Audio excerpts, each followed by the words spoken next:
প্রধানমন্ত্রী ও বিএনপির চেয়ারম্যান তারেক রহমানের চাঁদপুর সফরকে কেন্দ্র করে কুমিল্লার বুড়িচংয়ে এক প্রস্তুতি সভা অনুষ্ঠিত হয়েছে। সফরকে সফল ও জনসমাগম মুখর করতে খন্দকার ফুড গ্যালারিতে এই সভার আয়োজন করা হয়। কুমিল্লা ৫ বুড়িচং ব্রাহ্মণপাড়া বিএনপির উদ্যোগে আয়োজিত এ সভায় প্রধান অতিথি হিসেবে ছিলেন সংসদ সদস্য হাজী জসিমউদ্দিন এমপি। তিনি বলেন, আগামী ১৬ মে চাঁদপুরের জনসভা হবে গণমানুষের অধিকার আদায়ের এক বিশাল সমাবেশ। বিএনপির চেয়ারম্যান তারেক রহমানের নেতৃত্বে দেশের মানুষ আজ ঐক্যবদ্ধ। তিনি নেতাকর্মীদের সাংগঠনিকভাবে আরও সক্রিয় হবার আহ্বান জানান।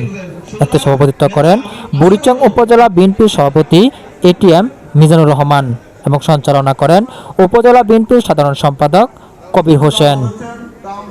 এছাড়াও সভায় বক্তব্য রাখেন কুমিল্লা দক্ষিণ জেলা বিএনপির যুগ্ম আহ্বায়ক জামাল খন্দকার, বুড়িচং উপজেলা বিএনপির সহসভাপতি অ্যাডভোকেট শরীফুল ইসলাম, ব্রাহ্মণপাড়া উপজেলা বিএনপির ভারপ্রাপ্ত সভাপতি শাহ আলম খোকন, সাবেক সাধারণ সম্পাদক মোহাম্মদ কামাল হোসেন, উপজেলা বিএনপির যুগ্ম সাধারণ সম্পাদক AKM সাইফুল ইসলাম টিপু, সাংগঠনিক সম্পাদক হুমায়ুন কবির বাবুল ও আবু নাসের, আন্তর্জাতিক বিষয়ক সম্পাদক মোহাম্মদ আব্দুর রাজ্জাক টিটু মৈশান, ব্রাহ্মণপাড়া উপজেলা বিএনপির যুগ্ম সাধারণ সম্পাদক মহসিন মোল্লা, বাক্সিমূল ইউনিয়ন বিএনপির সভাপতি জসিমউদ্দিন, বুড়িচং সদর ইউনিয়ন বিএনপির সভাপতি ফরিদ উদ্দিন মেম্বার এবং মোকাম ইউনিয়ন বিএনপির সভাপতি জয়নাল আবেদিন।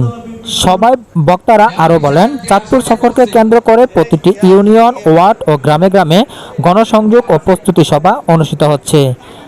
তারা আশা করেন আগামী ১৬ মে বুড়িচংয়ের নিমসারে জনসমুদ্রে পরিণত হবে এবং তা দেশের রাজনৈতিক অঙ্গনে গুরুত্বপূর্ণ বার্তা দিবে।